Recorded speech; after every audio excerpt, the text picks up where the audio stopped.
Vilanova i la Geltrú ha crescut molt en els darrers anys.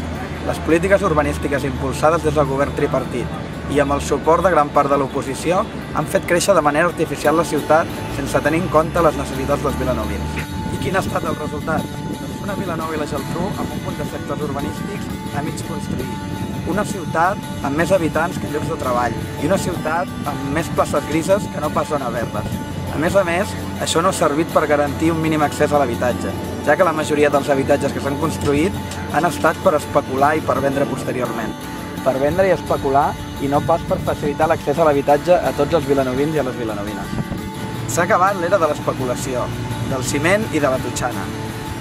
Ara toca lluitar per una Vilanova verda, per una Vilanova que conservi espais com l'Hortoll o la Platja Llarga. No volem una Vilanova que creixi fins als 100.000 habitants, sinó que volem una Vilanova que procuri pels serveis socials, per la feina, per la qualitat de vida dels seus 67.000 habitants.